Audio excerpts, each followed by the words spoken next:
college, which was driven by a consideration of slave ownership. Hello. If you're going to do your studying, study hard. Google that. And so now the Electoral College, which is a specimen and a species in particular of virulent anti-blackness that is the predicate of American democracy, he won the election. So don't overinterpret what folk were doing, number one. Number two, when they say, well, black folks stayed at home, they weren't inspired, 54% of eligible white women voted for Trump. Yeah. I don't know what world they live in. You got to grab them up president. And look at all these men out here now getting their comeuppance, ain't they? Yeah. See, if you hating on black and brown men, we ain't grabbing stuff.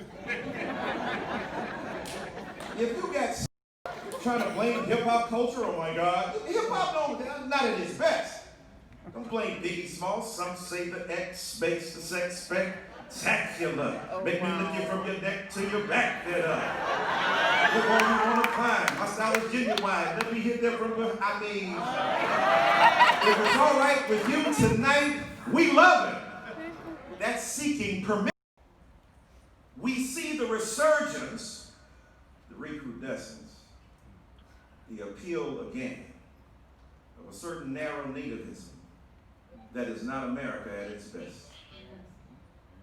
Now you had Ku Klux Klan people back in the day, and now you got well-coiffed young white boys with tiki torches. They couldn't be racist, they're so handsome. Pretty is as pretty does.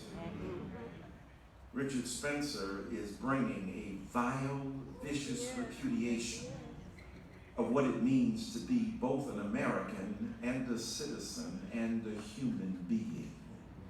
If you are so insecure that you got to spend most of your time damning somebody who ain't like you don't really like yourself either. Right. And not only do you not like yourself, you ain't sure about what you're saying. If you're superior, let it be. Hello. If you LeBron and you the best, you play whoever. You come to Miami, you win a couple rings. You join with D. Wade and Haslam. And you do your thing. You don't say, hey, I want to keep the competition away.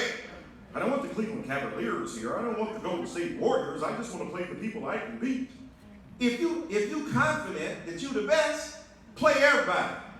What is it about white supremacy that it undercuts its own belief in its superiority because it forces people to believe what it believes? If you that bad, let it win out. White supremacy is incompetent and incapable of acknowledging that the basis for its assertion was always rigged to begin with. Oh, the president is right. The elections be rigged, but not against who he think it is. You right here in Florida, you know about gerrymandering. You know about voter suppression. You know about elderly Jews getting railroaded and African American and Latino people getting dogged. You know formerly incarcerated people being lied to about what their rights are, and then that becoming the basis for a governor trying to figure out what to do upon his election to the highest office in the state. Y'all know what this is. It ain't about Russia. What about those Diebold machines? What about those American machines? What about the machinery of voter suppression right here? I ain't worried about Vladimir. I'm worried about senators and congresspeople right here trying to warn us about the Mexicans, of the Puerto Ricans, of the Dominicans, of the Cubans. It's the right-wing Republicans.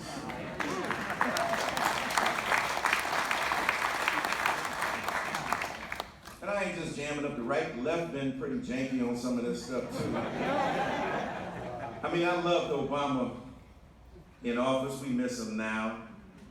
A person who can speak. Got more than 25 words. Sad. Bad. Bigly. See Dick run. I mean, no matter what you thought about Obama, God dang it, at least the man read books. He invited authors to the White House. And together they engaged in repartee and convivial conversation, edifying discourse about the matters of the day, where gerunds and dangling participles had their role to play.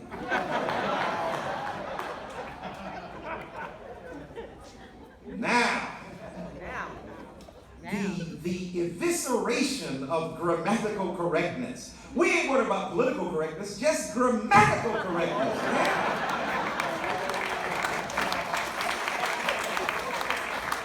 They got spell check, bruh.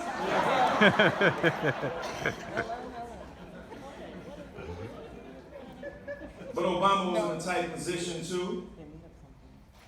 Obama did some tricky stuff when he was in office. He did amazing things, but when it came to race, he was in a tough position, and black people forgave him in advance. We knew it was going to be tough, because America says it won't talk about race, but they really don't. Ain't nobody trying to really talk about race. They'd rather talk about the races, right? At the track, the greyhounds. We'd rather speak about the absence of nuclear warming, because it ain't real, according to the politicians in office now, many of them. And yet, when it came to race, we're in a tough bind. The first black president felt that he didn't want to be ghettoized. I understand that. But your not wanting to be ghettoized, your existential anxiety, produced a political effect that had a negative consequence on the debate, because your disinclination to engage race meant that the smartest guy on race in the room in politics wasn't talking about it. Yep. That's just like having Kobe Bryant as president, but he can't speak about basketball. I know y'all heard of Kobe. Heard you here in Miami.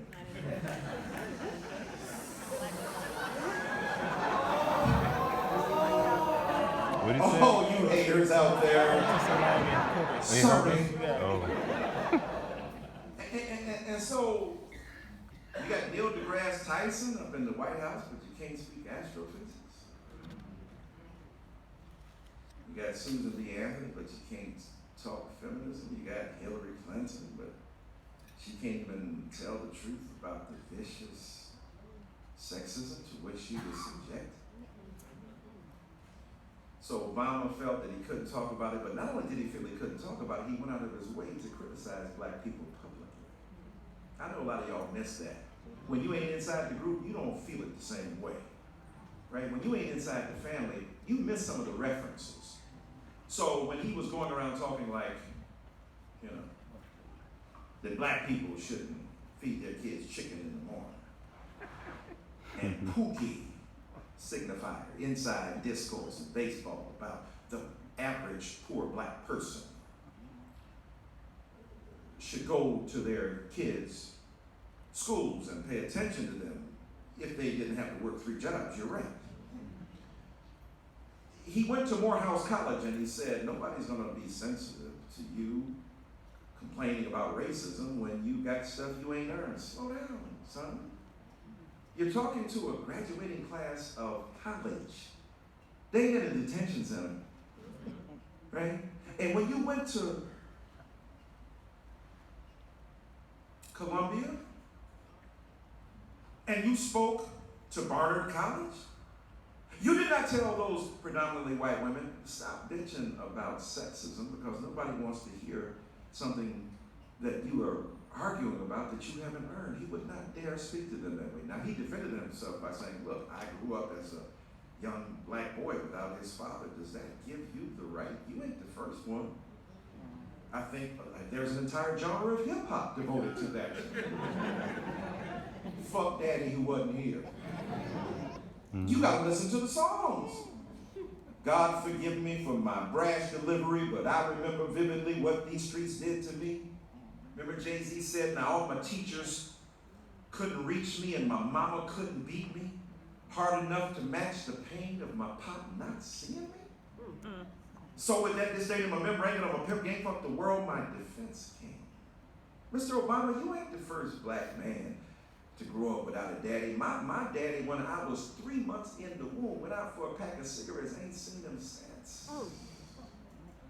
So, sir, you don't have the right to impose the existential anxiety that you endured, undeniably traumatic, as the predicate for concentrated, intelligent public policy or statements derived philosophically from your own deficit of patriarchy. You can't do that now.